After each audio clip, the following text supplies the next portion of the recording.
Hi everyone, welcome to the first exciting episode of Clumsy Candid Catholics. This is a podcast where we talk about the joys and struggles of being young and Catholic. Today we'll be talking about who we are, why we made a podcast, and what it's like to search for and find a Catholic community.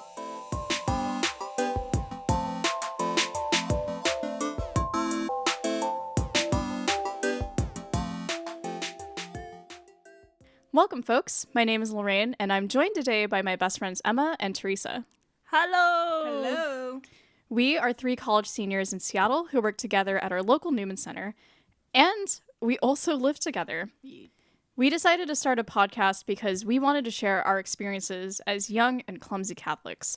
But before we talk about what it was like trying to find a community, why don't we introduce ourselves? Yeah! Cool. Yeah, sure thing. I'll start. My name is Emma Lee. I study policy at UW, and I am interested in a bunch of unrelated hobbies. Like, I really like musicals and video games and anime. I also really like bullet journaling. And I also really like Catholicism, which is why I'm here. Hi, I'm Teresa. My voice is really, cracking right now because I'm nervous, but it's fine. Things I like to do. I'm studying digital audio. I really like to produce music. I really want to get into sound design. Yeah, I don't know. I just love making music and creating things and being on this podcast with my three best friends to talk about how Jesus is working in our lives. So, yeah. That's so Best friends. You only have two best friends. Three best friends. One of them is the Lord. Right? Oh, Okay. you're Okay. right. Jesus is present. He's Okay. not Thank you. just outside of this room. Thank you. All right. Okay. You're right. Are you good? I'm good. Okay. Hi, everyone. My name is Lorraine. I'm a senior here at UW studying classics and anthropology, meaning that I don't read English literature for school, although I love, Jane Austen. I look into ancient cultures. The cultures that I study are ancient Greek culture, ancient Roman culture, and in my own research, I actually study ancient Jordanian culture. So, as you can tell, I'm a huge nerd. I like to read. I'm a writer. I like music. I love video games. I stream on Twitch. And I don't know, guys. I really like nerdy stuff. That's good. I feel like your description of yourself was a lot more eloquent than mine. I didn't really I know feel that. what I was saying. Well- but that's okay. Cool. This is the anxiety.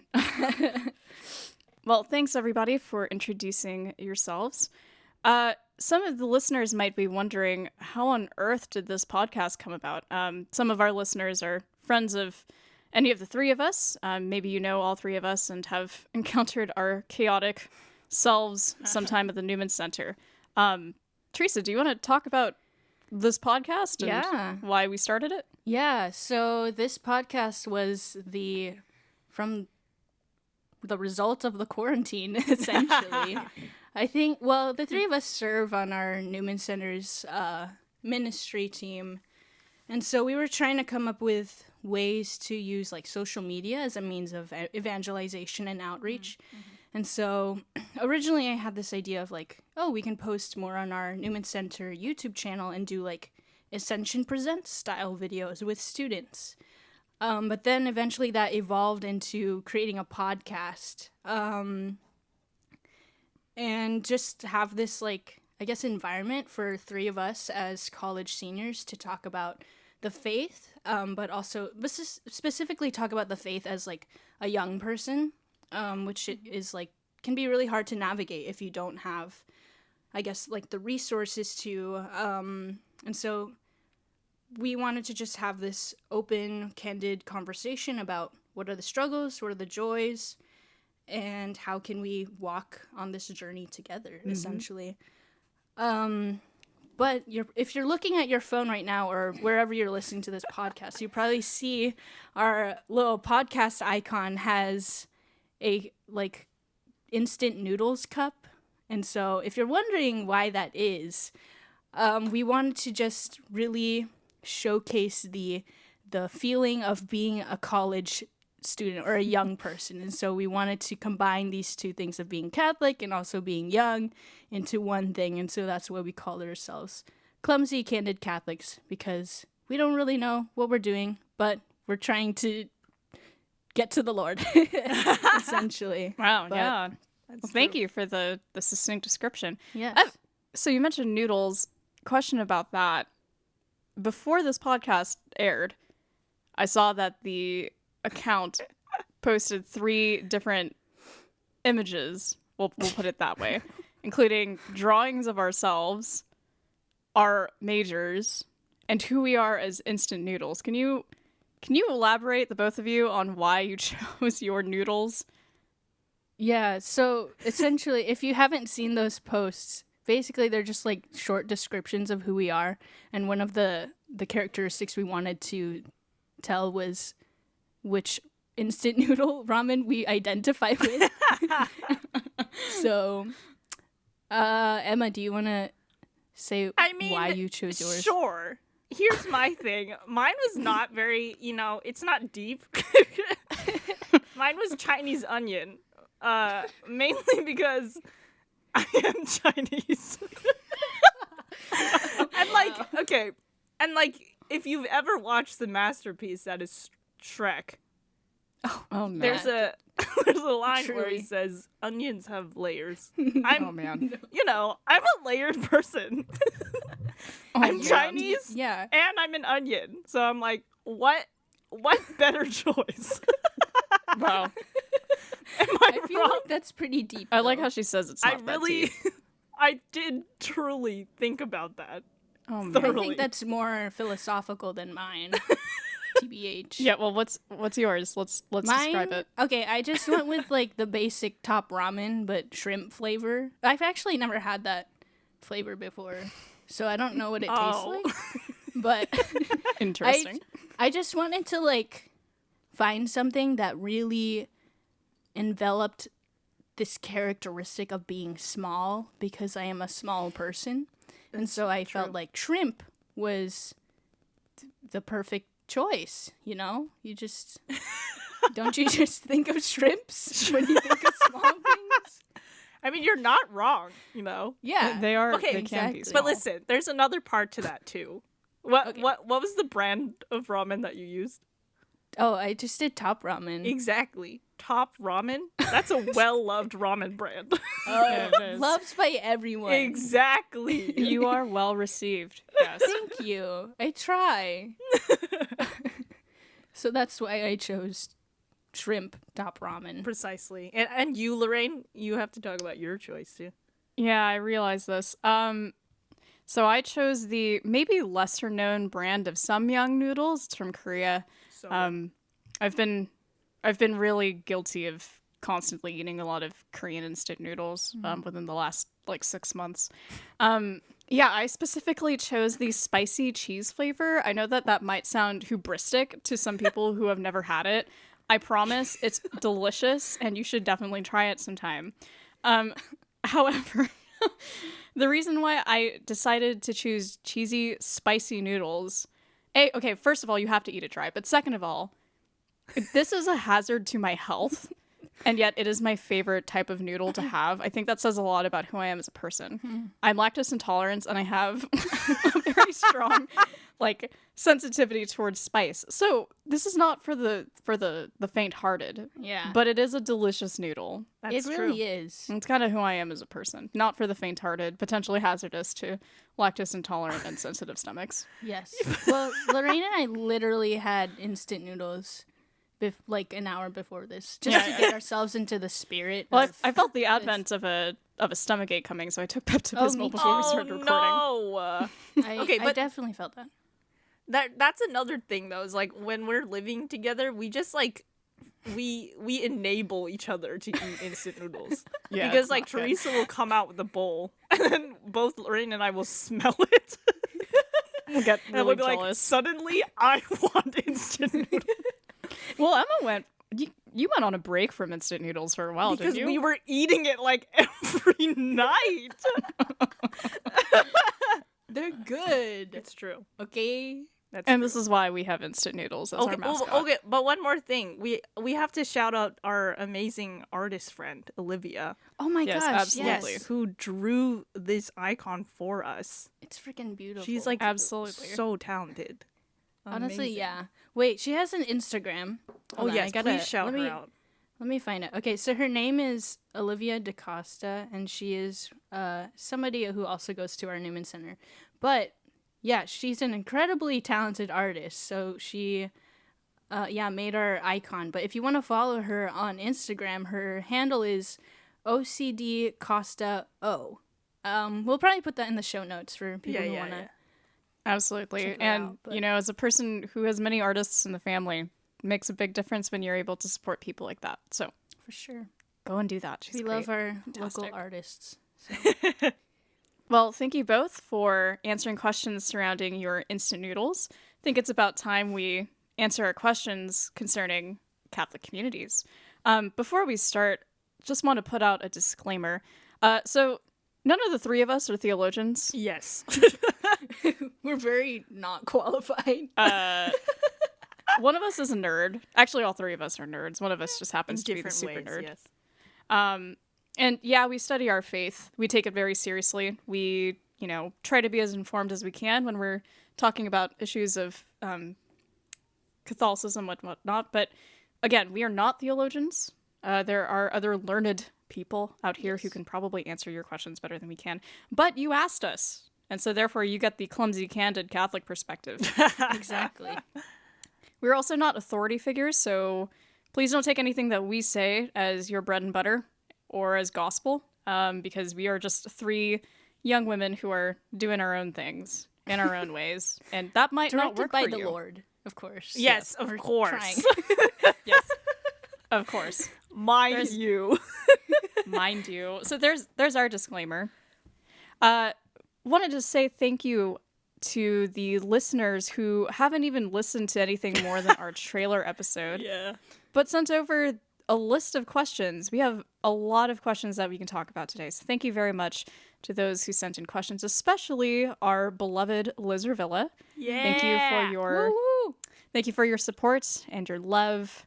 You're Freaking love fantastic. Yeah. We are excited to answer your questions. Yep. All right, ladies. So maybe here's a nice general question to start off this discussion. Why do you think community is important? Ooh. Emma, do you want to? I feel like this is Start. one of those very profound questions, But it's like here's my thing. I think community is like integral for life. You know what I mean? It's just and especially as Catholics, right? Like it's hard for us to grow in our faith if we don't have a community that surrounds us. Like I was telling Teresa earlier, where it's like if you are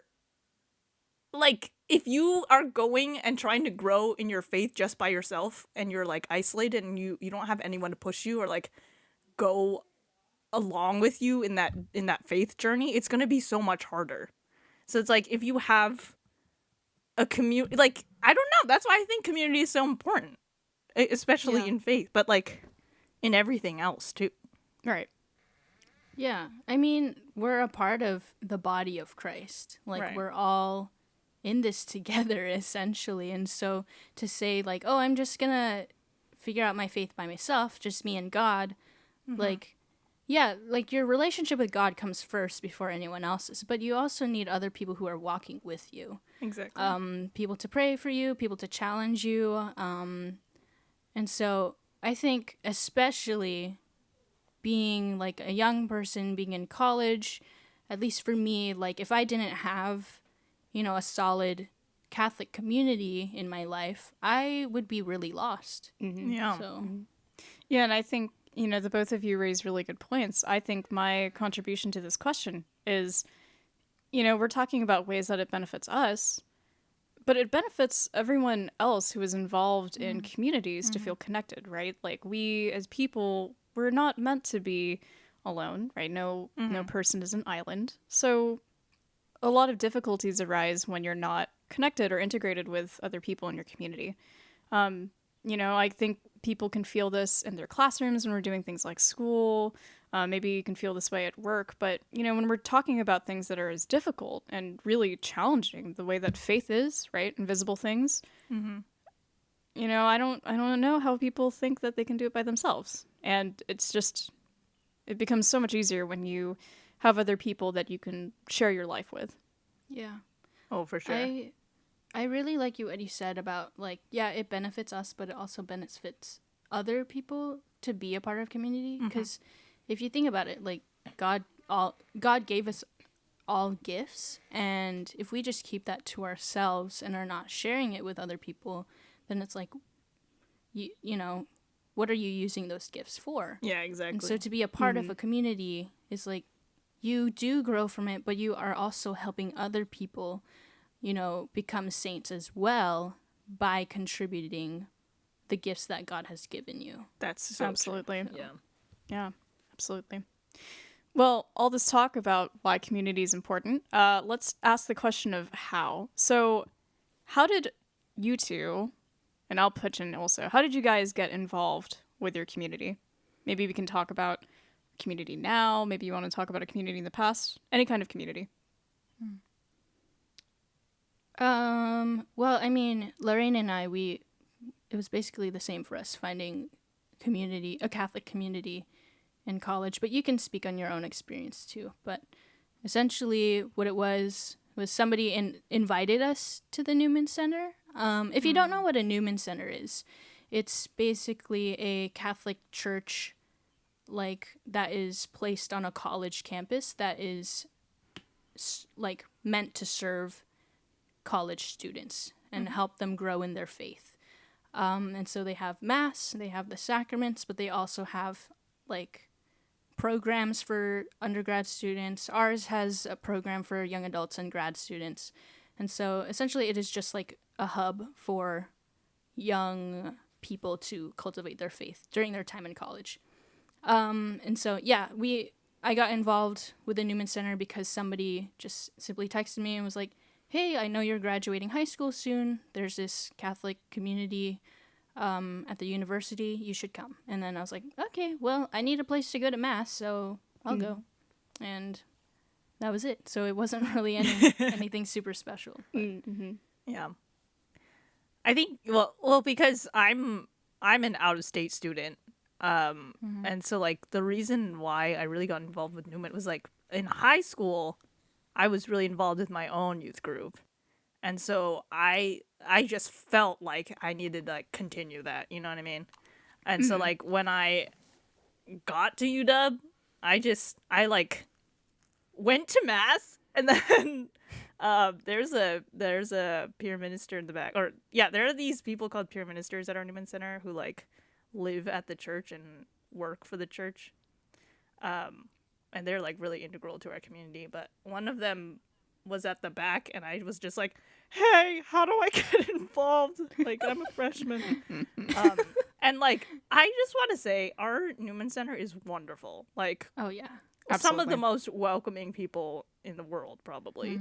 And so like that was how I got involved. It was like someone was there, I reached out to them, and then I just kept going to things and eventually became a part of that community. Yeah. It's like very natural. Yeah. That's awesome. Yeah. Yeah, I mean, Teresa's already talked about how similar our experiences were because we've been best friends for quite some time now. And the friend who invited both of us, their mutual friend from high school, I think for me, Teresa latched on to Newman a lot faster than I did. I was definitely a lot more of a rebellious spirit to me. It was just weird because I get the same sentiment. I was very involved in my parish when I was in high school, but I don't know, maybe younger Lorraine was just kind of a little less happy about trying to find new community. For me, what happened was I went there for mass. I knew that was important for me. But I don't know if I was really intending to get to know people because, to be honest, I'm a little shy. A lot of people, I think, don't know that. But someone invited me to join small groups because I was like, oh, yeah, that sounds like an interesting thing to do. If you don't know what a Bible small group is, or small groups at the Newman Center, basically just a group of 4 to 5, maybe slightly bigger, slightly smaller people come together to talk about faith matters and spiritual reading to enrich your faith formation. I heard that, and the nerd in me was like, "Yeah, that sounds like a great opportunity." And then I got placed into a small group, and my very first friend at Newman was Emma. So, Wow, what that's the so heck? cute. do you know that? I feel like you told me that before, but I forgot. She forgot. Oh my god. We've been friends for My so bad, long. my bad. Yeah. I'm sorry. No, you're good. And yeah, I mean, just making one friend, I was like, wow, I really like this person. I want to see them again. So I came to small group more consistently. And that in turn turned into, well, now I'm going to mass and I'm going to small group. I might as well try freshman group. And then I went on a retreat. And then I became part of the community. So it was a slow burn romance for me and Newman, but it happened. It won me over. But I think that also brings up a good point too, though, is that like if you don't like friends or like people, not even the leaders that are leading the events that you're going to, like the people that are going to the events, like that's that's an important part of community too. You know, it's like absolutely. Like I had two people, Nicole and Elizabeth, who would consistently come to freshman group, and like boy, if they weren't there, like I don't know if I would go. Boy. You know what I mean? Yeah, absolutely. Yeah, I mean, I feel that way towards you. I feel that way towards a lot of other people in our freshman group and in our graduating class. Yeah, I feel like my involvement into Newman was also like a little bit slow. Not, I don't know, like yeah, the first person that I talked to was also one of the peer ministers at Newman, and I wanted to get involved with the choir and stuff, and he was just like so like welcoming and be like, yeah, you should join and stuff like that. So I don't know, the Newman Center, yeah, is such a blessing to all of us because the people there are so willing to embrace you into the community. But I didn't really start getting super involved until maybe a quarter or two after we started college. But that's I guess that's another story. Yeah. True. Well, I think we are all talking about good parts of what makes a good quality community, right? Like we've mentioned good people, we've mentioned friends, we've mentioned leaders who are inviting. Are there other aspects that we feel makes up a really, really good quality community? I met this guy at this it was like a house show that I went to, and we were talking about, for some reason, like being Catholic came up in the conversation. I don't remember how, but I was talking to him about the Newman Center and like my involvement there. Oh, I always like to tell people, oh, I lived in a church last year, because I was a peer minister. Emma and I were peer ministers last year, and we got the chance to do that. And so I was like, oh yeah, I lived in a church last year. And he's like, what? That's always people's reactions. But then he's like, oh, what was that like? Like, how were you involved? And I got to tell him like, yeah, this like community has like changed my life, and I love it because it's full of people who are actively helping me to be a better person. Yes. And then he was like, he was involved with one of the clubs on our campus that is like a pretty significant club. But he was saying like, yeah, I'm pretty involved with this club, but I'm not finding community there. And I was like, oh, that's really interesting, because I was like, this is like a significant club at our campus, and so I'm surprised to hear like that he wasn't finding community. He didn't, oh, I guess he kind of said why, about like it was kind of cliquey, or you had to know people to like get involved, and if you joined late then you're kind of just on the side. And so I think like even though it was a very big club that did a lot of really big things, it might be difficult for some people to find that genuine community in something like that. Right, So, right. Yeah. I don't know if that answered the question, but No, I think mean, it makes sense, because it's like there are a lot of quote unquote communities out there that are very high budget, and they have like a lot of stuff going on, but like a quality community is is made quality because of the people that are in it. And like Right. Mm-hmm. like you said, for him it was like hard for him to find people that he could be with, even though he was in this like space with like a bunch of people. You know? Yeah. It's like, I don't know. That Yeah. I keep coming back to this, but I think it's like it's all about finding some, or like I don't know, a big part of it is like the ability for people to make you feel like you can belong there. Right. Yeah, yeah. Right. And like who have that mindset of like who want you to be there too. Right. Right. Well, I think in a good quality community, you're going to feel loved, right? And here's the thing, right? Like it's hard to find these types of communities because to feel loved means to be open and to be vulnerable to other people. That's such a huge aspect of at least our Newman community, is that we have events in which we can really open up and be vulnerable to other people in a safe space, that doesn't jeopardize people.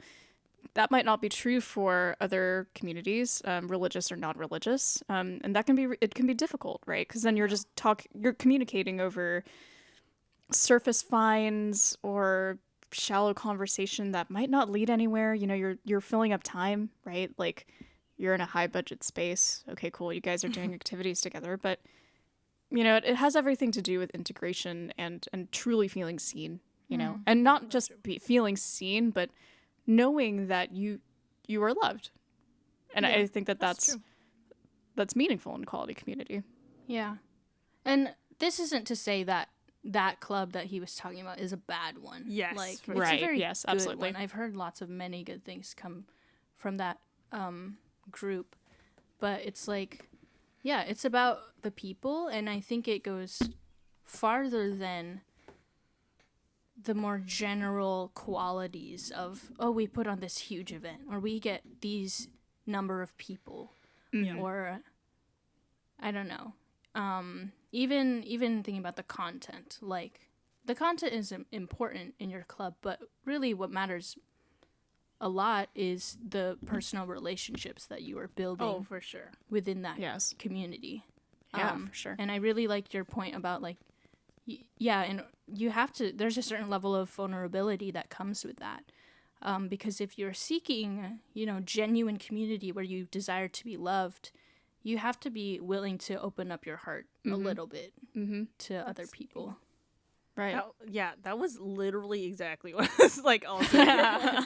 Another part of like finding a quality community is that you have to be open to it. Like it's not, you don't just fall into a quality community. The way that you enter it is also what makes it quote unquote quality, right? Because it's like if you are going there and closing yourself off and not letting people in, then it's like yeah, of course you're not going to feel like you're a part of this community because you're not letting yourself be.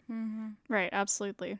I think there's this kind of how you say, like rose-colored vision. Lenses. Yeah. Of like, I'm going to find this community and then that's it. And then I'm going to be in it. Like, oh, it's just going to happen. Yeah. Right. Yeah. Yeah. I mean, community is a relationship, right? If you think about your friends, you think about your SO if you have one. True. It takes work. It takes a lot of work to be able to have this, work. And it's not just, what you're bringing to the table, although that's important. It's also what community can do for you. But it takes work and it takes time. I mentioned earlier about coming into Newman, I have a little bit of a rebellious spirit. It was hard to crack through the icy wall of I don't want to open up to people and I don't want to have friends and I don't want to get hurt because I felt really hurt. Yeah. So from events in my past, not by the Newman Center. Yeah, of course. Disclaimer. So it's not impossible, but yeah, I'm not gonna lie, it's hard. That's not easy. Yes, absolutely. Yeah, of course. It's like it's a two-way street. Like the community that you're entering in, hopefully the people there will be willing to like bring you in and make you feel welcomed. But yeah, you also have to take that kind of risk or that push to actually go and be like, okay, I'm going I'm gonna try and to receive this community into my heart. And it's like you said, it's not easy, because I also had that kind of like cold-heartedness toward the Newman Center because of things that happened in my past, where I was scared, like, oh, this community is not going to love me because of this, because of this part of me. I am too much of an introvert, and so, like, I can't socialize with people, so I'm not going to make friends in college. Like, I had that mindset for, like, a whole quarter, and it was just really, like, unhealthy for me. But I think it was, like, all it took for me was just one person to be, like, one person to, you know, open up to me and show me, like, hey, I'm human too, and I am a part of this community. And then suddenly my eyes were, like, opened, because I was like, oh, this is a group of people who are not, like, perfect. They're not, like, holier than thou. They're also human like me. And so I think that helped me to kind of, I don't know, take down the walls and then be like, yeah, I want to be a part of this community, because there are real people here. Yeah, for sure. So we mentioned all these deep qualities of community. What do you think are the practical ways in which you can integrate yourself within a quality community? Practical ways. Okay, this is what I was thinking while you guys were talking, but it's like the first step is to just keep trying to come back. Yeah, for sure. Like Teresa said, it's like nobody is going to be perfect. I hate saying this, because it's like, if you have a sucky first time at a community, it can be really hard to give them a second chance. Yeah. But at the same time, it's like, if you only give them one chance and you've never come back again, you might be missing out on, like, an actual quality community that messed up. Like, you know what I mean? Yeah, So right. true. Yes. Yeah. Yeah. I mean, again, if you think about it, like, people, you get the chance to meet one person, they say one bad thing, or, you know, they just have a bad day, they have a nasty, snooty attitude at you. Does that rule out that they might be a good person to be friends with? I don't know. Yeah. I don't know. And it's kind of the same way with communities. I think you're right, Emma. Yeah, that's a really good point to make. I don't know. I like I said, our community is amazing, but, like, there have been times when I was like, I don't want to be here. Exactly. So I don't know. And I mean, if we think about it in the Catholic perspective, it's like, who are you going for? You know, you go for your friends, you go for the fun and the events, but ultimately it's about Jesus. That's true. And so, like, do I trust that Jesus is going to be in this community? Like, even despite, you know, the mistakes that the humans there make, which I have definitely done, being somebody who's a leader at the community. I think all three of us can say that. Jesus is consistent, and he is perfect. And if you are having that hard time of, oh, like, I don't want to be in this community because of this thing that happened, then don't think about that. Think about, like, I'm just going to go for Jesus. Like, if that's all I can do, then I'm just going to go for him. You know? Right. Wow. Really neat discussion, guys. That sounds sarcastic. I mean it very seriously. And I guess you were asking about, like, practicals, but, like, I know that some campuses don't have Newman centers or, like, Catholic centers and stuff. But yeah, if you are in a university, maybe if you have not heard of the Newman Center, maybe try looking it up and see if there's one at your campus. Or, you know, there could also be parishes that are close by, and I think we'll talk a little bit more about that later, but those parishes might have, like, youth groups or young adult programs and things like that. So, yeah. For sure. Yeah. Well, thank you very much. So this didn't come up in our discussion, but it is a reality of facing communities, and that is the question of cliques. I know it's difficult to talk about these sorts of things, especially when we're talking about our beloved Newman Center and other things related to it. Could you guys open up about cliques and maybe your experiences encountering them, if you've been part of it? Doesn't necessarily have to be about Newman. This could also be extend to other groups, but I know that this is a major deterrent for a lot of people when they're wanting to come into communities. They see a clique, immediately they're like, "Oh, nope, can't do it. Can't ingratiate myself. I can't enter that." Yeah. And then they've been turned off by that. So, do you guys have any thoughts? Yeah, like, I mean, cliques are gonna happen in any large community. Like, you can't be good friends with every single person in a really big community. People are naturally going to form their really close friends with like 2 or 3 people, and there are naturally going to be groups that congregate together. And so, yeah, you kind of have to, that's gonna happen. But I think the issue is more when those people are not willing to branch out of those groups and meet other people. Oh boy. And so if you go into a community where it's like, oh, I see all these groups of people, but nobody is willing to let me into their, like, no one wants to let me sit at their table, or people are just so locked into their groups, I think that's when it becomes a problem. Yeah.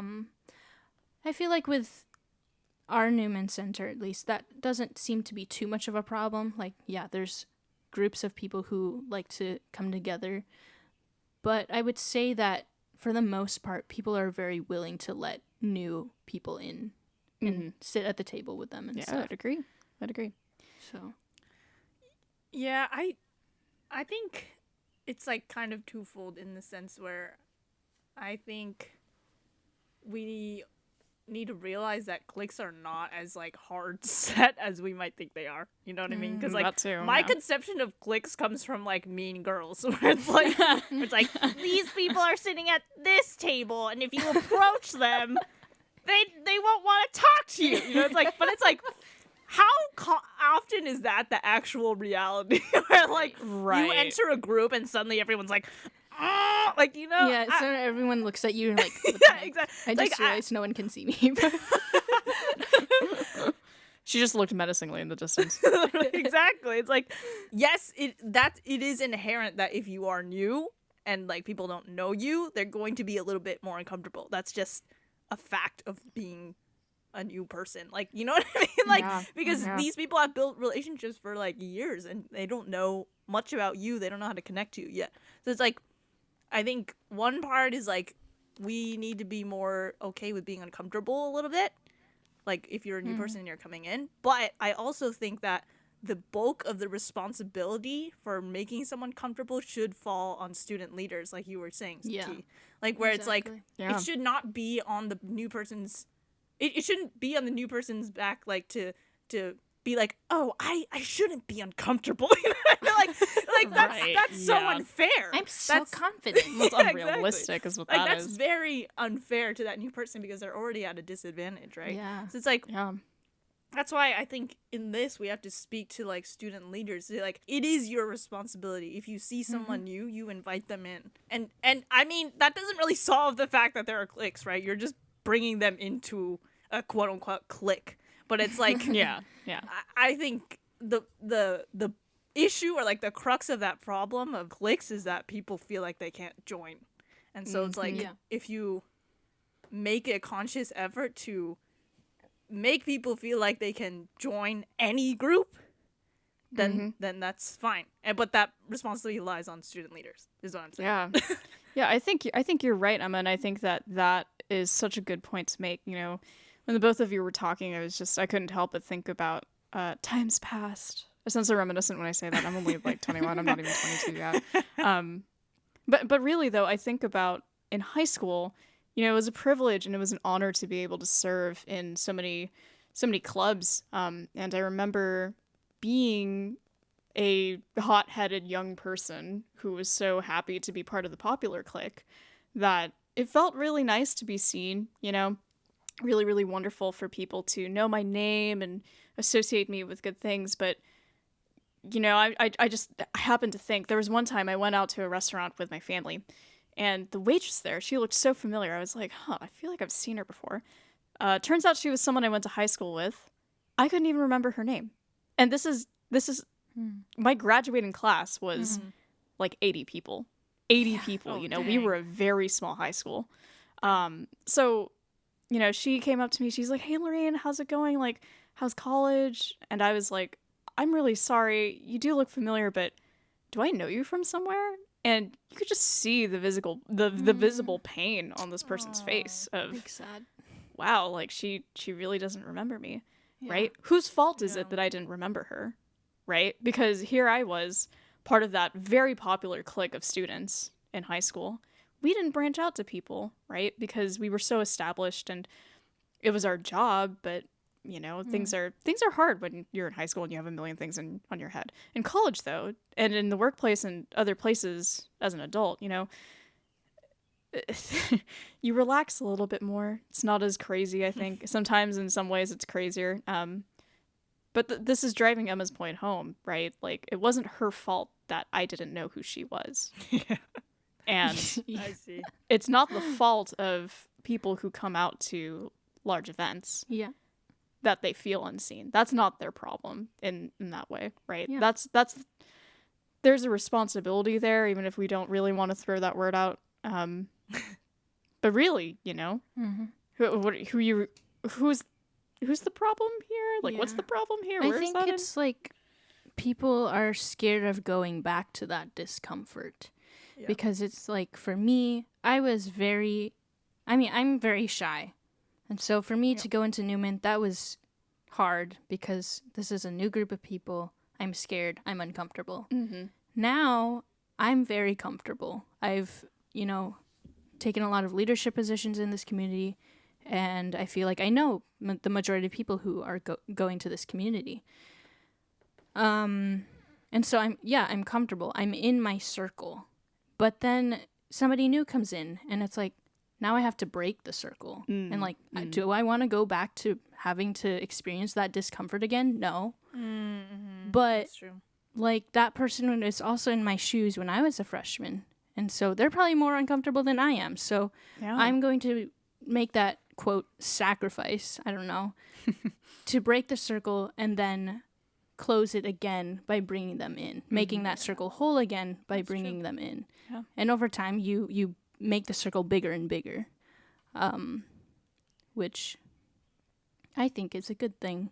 So I agree.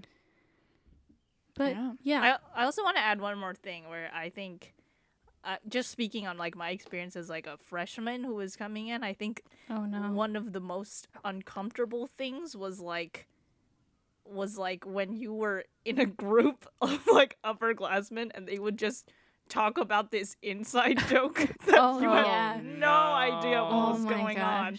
You just kind of laugh along even though you have no idea what's going on. I know. Exactly. Like, hoping that somebody will explain it to you. Those are the moments when people feel the most like, oh, like, can I really be here? The way to open the circle up and close it is like to either not talk about that kind of stuff or explain it. You would not believe how much a little stupid explanation can help someone. Oh yeah, for sure. Absolutely. And I feel like I'd go more to the side of like, maybe if you're encountering somebody brand new, maybe just don't talk about like those inside jokes. Yeah. Because your conversation should be more directed toward the new person, because it's like, that's the person that you don't know. That's like true. Let's stop talking about ourselves for like 2 seconds and get to know them. Yeah. Yeah. That's very true. Yeah, it's a pride check to interact with Cliques. Well, thank you guys. Gosh, true. Yeah. It's a really, really fruitful discussion there. A listener sent in a question that I think is very fascinating. She asked, what are some of the other ways besides getting involved at the Newman Center where you can find and build meaningful friendships with people? So now we're talking about outside of Newman. Okay. Mm-hmm. I struggle with this a lot. Yeah, like, I I only just started maybe like making some friends in my classes, but like now it's hard because we're doing like Zoom University. And so it's like you can't just pick a person on the screen and start talking to them. True. Like in the middle of lecture, like, hey Joey, how's it going? Like, private message. Wanna be my friend? But I guess before this whole coronavirus thing happened, I don't know.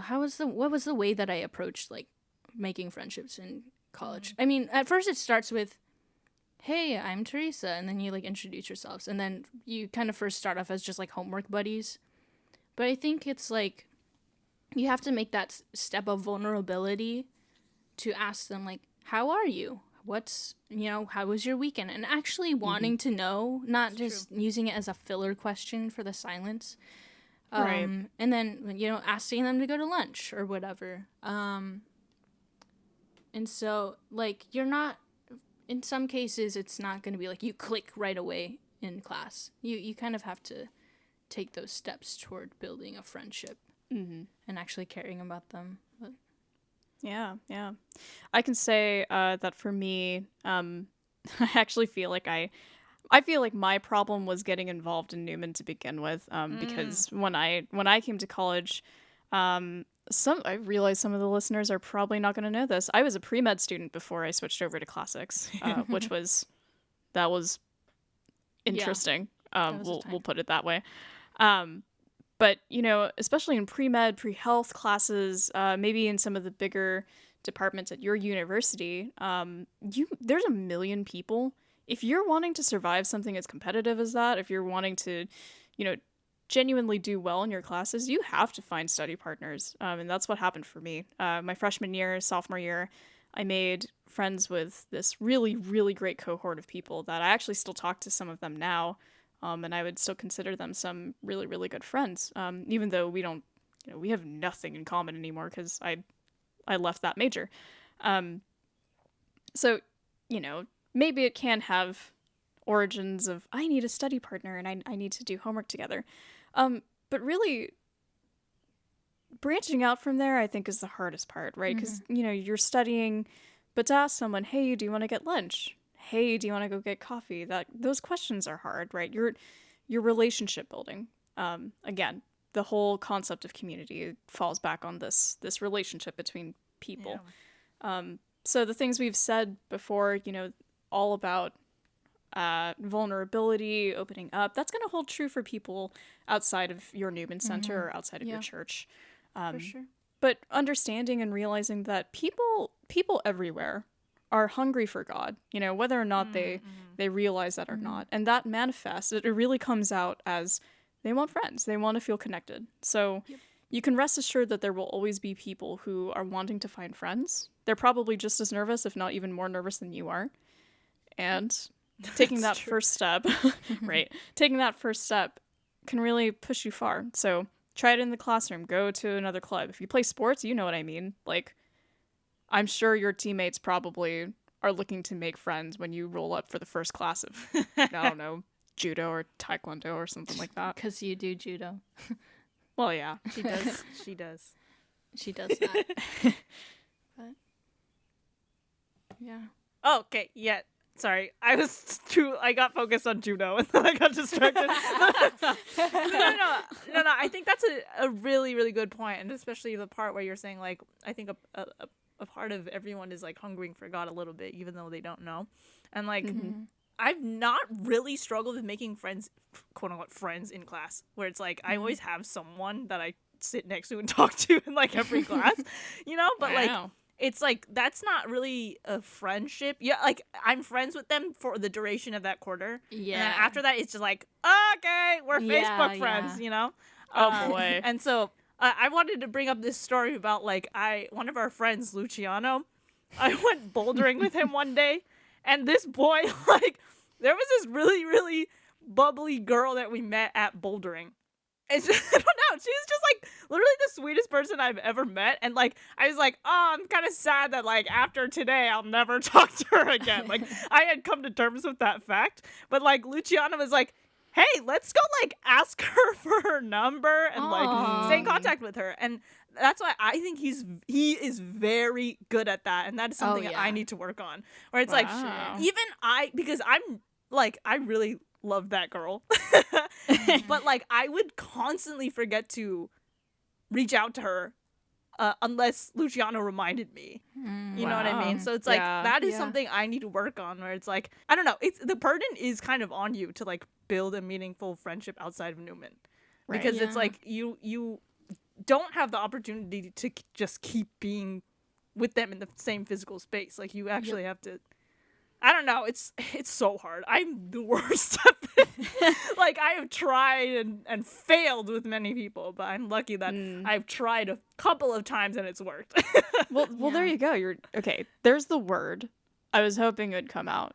I've failed trying to be friends with many people. That, oh boy. I want to like underline that, bold it, italicize that, because it's true. You know, I cannot tell you how many people I have met in my classes. Maybe because they were extraordinarily attractive and I really wanted to add them into my arsenal of friends. Oh my god! But no, seriously, you know, like dating potential aside, really, truly, there are so many people that I've wanted to be friends with. Yeah. Right. Fair. But here I am. And I'm imagining this friendship with, let's say her name's Rachel. Okay. Rachel. Oh, Right, Rachel. Rachel. Hey. If we have any Rachels listening to this, maybe we can become What's up, friends. Rachel? It's a shout out to you, Rachel. Shout out to you. If I'm imagining this friendship with Rachel, I can think about all the shopping trips we'll do. You know, studying together. I can think about her like choosing out my next dress for the next formal thing that I'm going to, right? If I don't actually get out and say like, "Hey, I just really enjoy talking to you and I'd really like to be your friend." Or, you know, maybe if you're not as straightforward as I am. I'm a very bullheaded person. You know, maybe you'll come up with a funny way to say that. But that's not going to happen. And even if I do that, right? Maybe she doesn't want to be my friend. Dude, and that's really so harsh. true. That sucks. Gosh, you know, like it really hurts when you have an interest in a person and they don't reciprocate that in whatever level. It hurts to be rejected, but here's the thing. You move past it, you move on, right? Because there are other people who are going to want your friendship or want your community, want you to be part of their lives. And it's important to understand that you can fail at making friends with some people and that doesn't reflect poorly on who you are. Yep. Right. That's so Exactly. true. Yeah, you're not gonna be friends with every single person. And some people, you just don't click, and that's okay. Oh yeah. Doesn't mean that they're a bad person or that you're a bad person. Oh, yeah. Don't force that relationship. Just a yeah. pro tip. Don't try to make that happen. Okay. Give up. Yeah, it's just stop. If they don't want to know about your entire life, then just cut the conversation. If that's not their first question, Oh no. don't even try. Like, not no. worth. Teresa's being sarcastic. Like No, I wasn't. sarcasm alert. She's being sarcastic.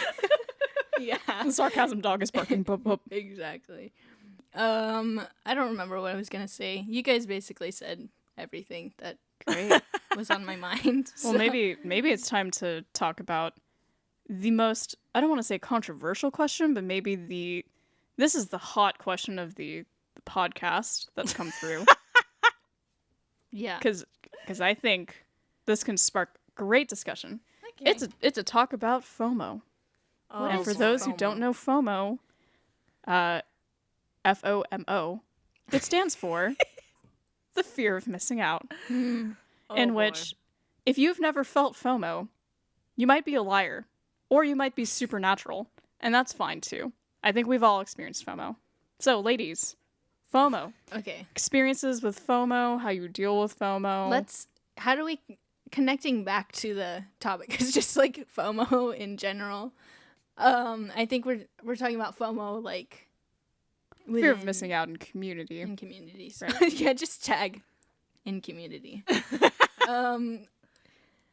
I have definitely felt FOMO, just like being a senior where I'm about to graduate soon, Yes. and I feel like I have to end it big, like Yeah. I don't know. Oh my gosh. build my legacy or whatever that means.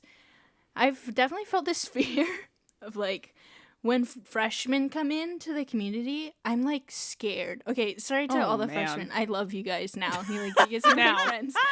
To hear her But say now. it's scary when new people come in because you're like, I have to put up this, facade. I have to like look this way, and so I think relating back to FOMO, there's this fear of missing out if I wasn't at an event because I was like, oh my gosh, they're not gonna get to know me. They're not gonna know who I am. They're gonna forget my name.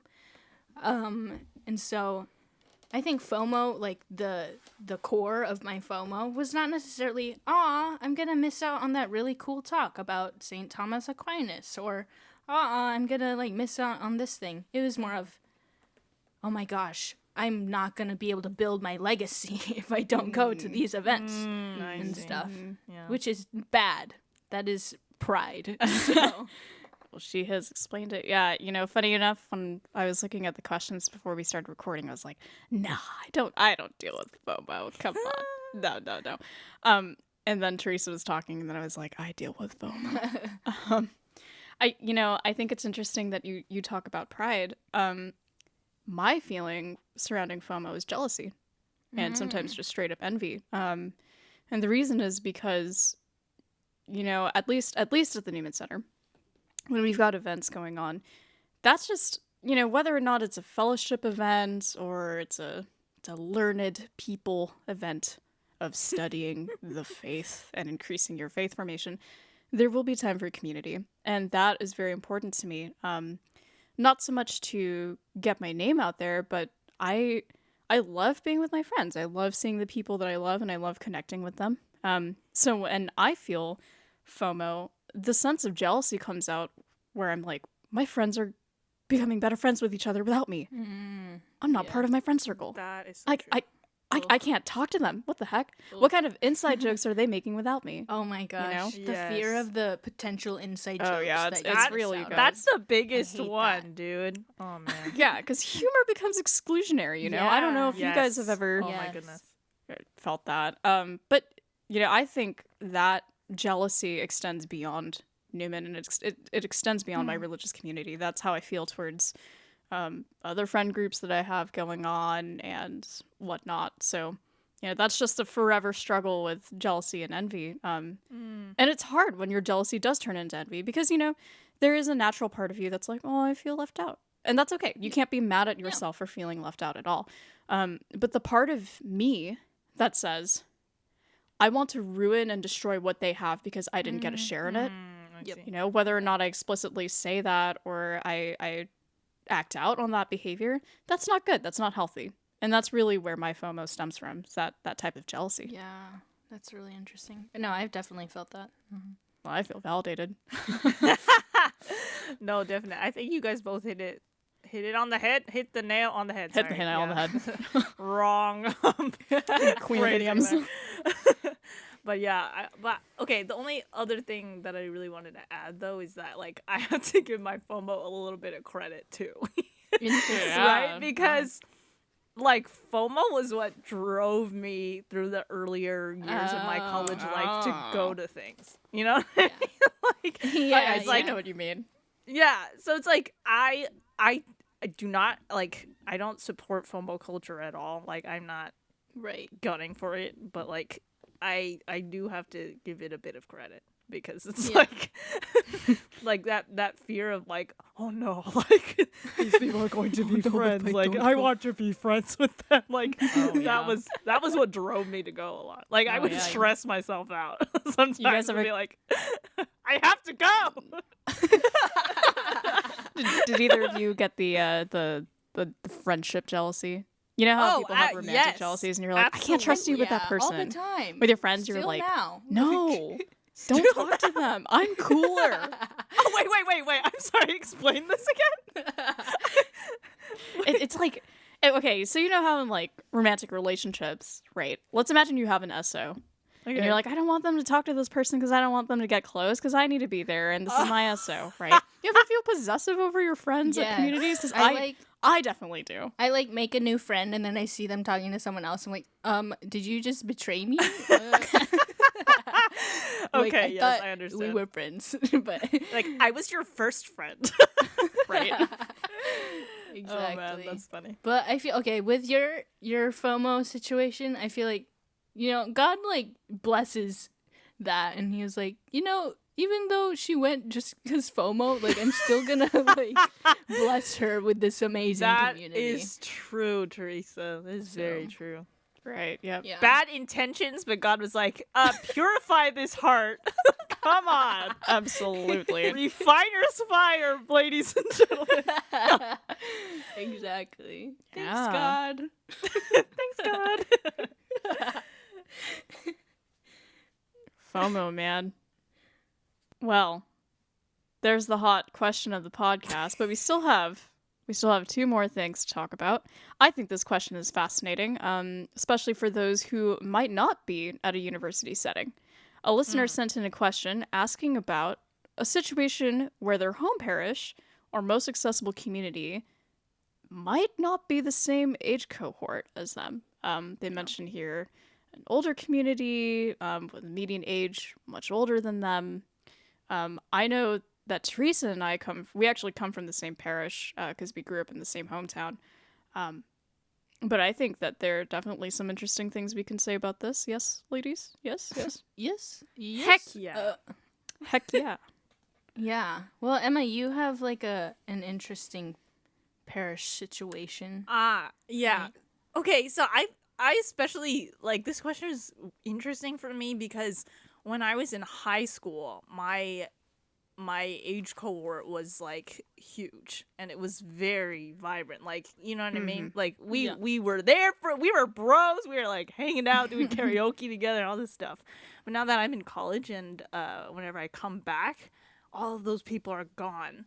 Like most of those people are gone, and that's kind of like painful for me a little bit. Where it's like, oh my gosh, where did these friends that I grew up with go? And so now we have a very vibrant adult community, right?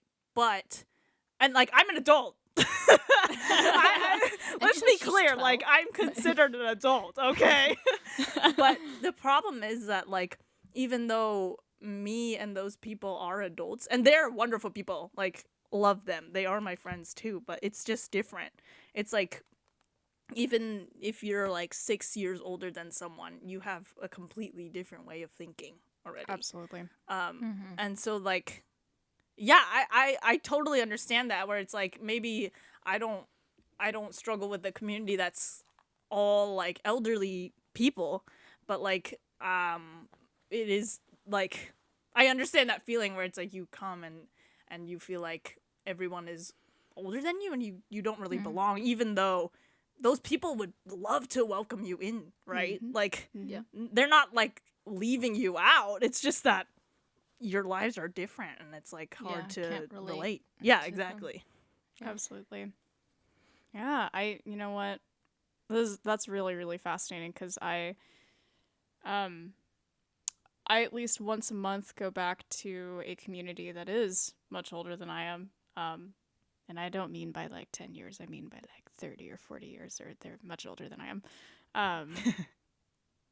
And it's always fascinating because I come in and it's a total culture shock to go from Newman, which is, a whole bunch of 18 to 22-year-olds plus some young adults and whatnot. And then all of a sudden here are people who are like in their 60s, their 70s, they're like grandparents, some of them are great grandparents, their struggles are completely different. But they're always so fascinated meeting young people.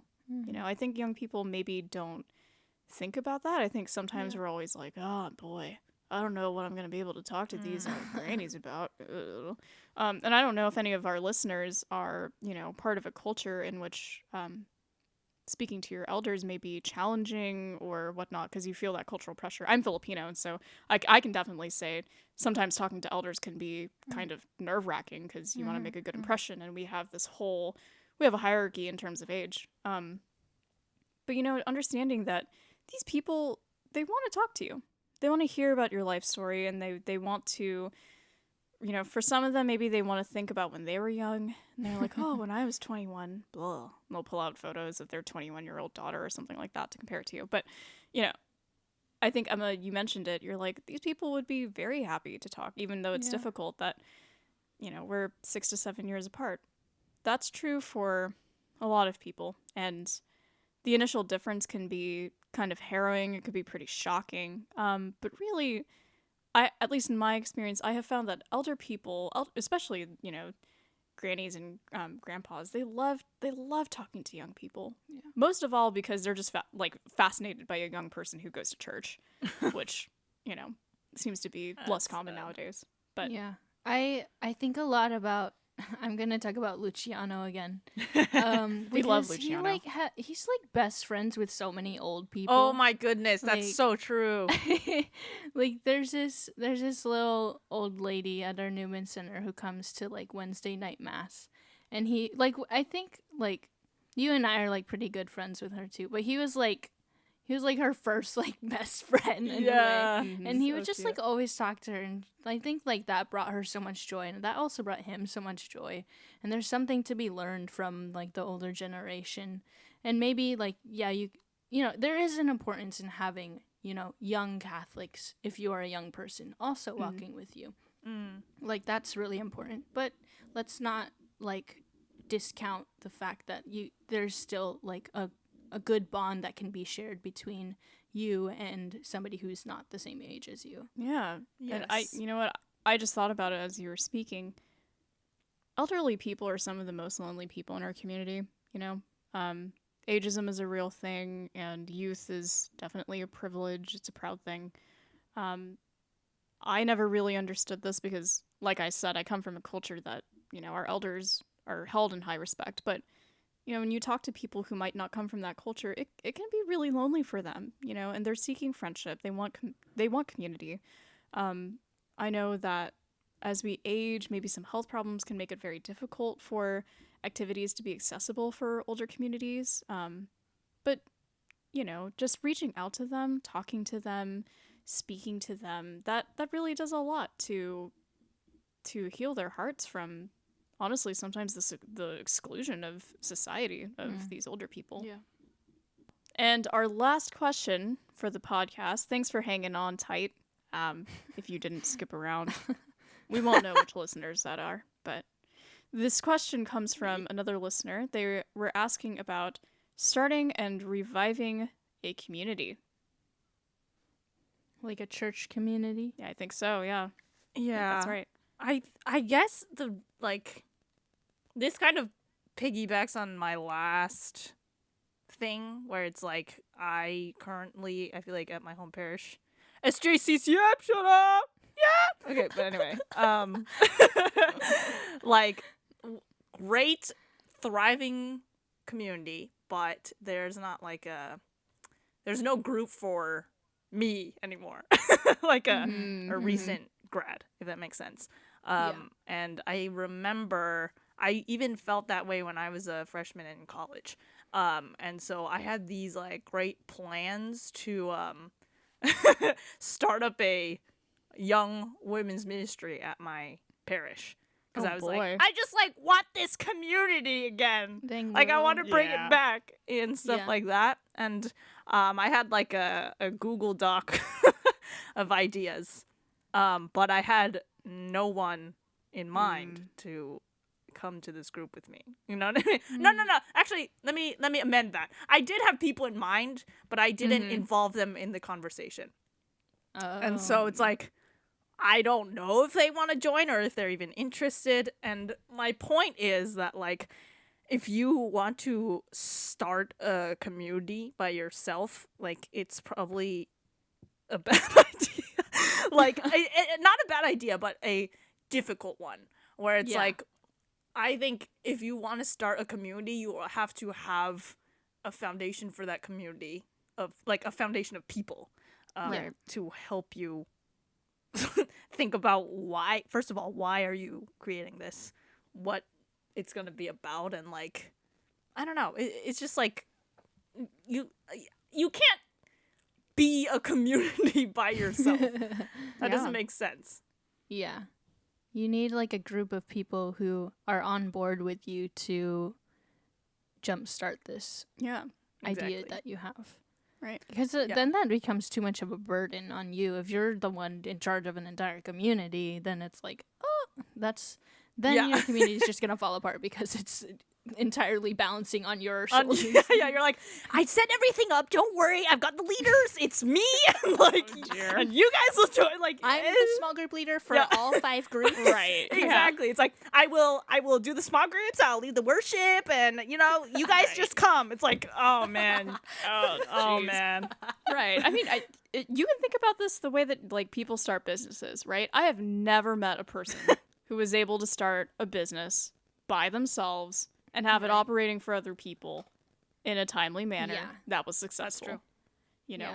You really, really cannot do this by yourself. So find someone who has, maybe the same idea, maybe someone who can bring in new ideas, right? Like CEOs for startups are not like, I am going to head the tech department and the finance department and the human resources whole IT department. I am all of the company. Yeah, it just does not happen, and Yeah. maybe that's discouraging for some of our listeners hoping to do something at their home parishes. But I would encourage, look for people who might have the same idea, and maybe instead of starting something new, maybe it's possible for you to take something that might not have worked out in the past and work out the kinks and see if maybe that'll help. Right? Yeah, and I don't want to speak too much on this now because like I still have my Newman community, but after I graduate, I probably am going to have to try to start a community at my home parish, and so like. Wow. Maybe we'll do a little little progress update on that when the time comes. Keep us updated. I Yeah. mean, we're all gonna go through that transition. Exactly. We kind of have to find a new community now. Right. Not to say I'm gonna leave. Like, I'm planning on staying in the area. Not to say I'm gonna cut off the Newman Center, but it's not. It's just gonna be different. Yes. So. Yes. Yes. Precisely. For sure. Well, ladies, thank you a billion. I think that's all the time that we have for today. Wow. Thank you to our listeners for enduring a lovely yet long episode for a pilot episode. And thank you for sending in your questions. They were so valuable. Really, really, really wonderful points you guys are asking. Our next episode is going to be coming out on May 11th, but no guarantee, people, since we are still Zoom University students. Yeah, I think that's like around midterms, but we're gonna try. We're going to try, but no guarantees. Okay. We do this out of love. If you are interested in following us on other social media besides following us on whatever way you're listening to our podcast, you can find us on Instagram. Our handle is clumsy_candid. Yes. We have a cup of noodles icon. It's very cute. Thank you, Olivia. It's like yes, thank you, Olivia. It's pastel Olivia. themed. It's very aesthetic. Yes, thank you, thank you. Emma. And Canva. Absolutely. Those things. Shout out to Thank- Canva. Credits to Canva. Yes, thank you, Canva. Well, thank you guys for joining us so much. We have new episodes every other Monday at 7 p.m. on Apple Music, Spotify, and YouTube. God bless, and see you guys next time.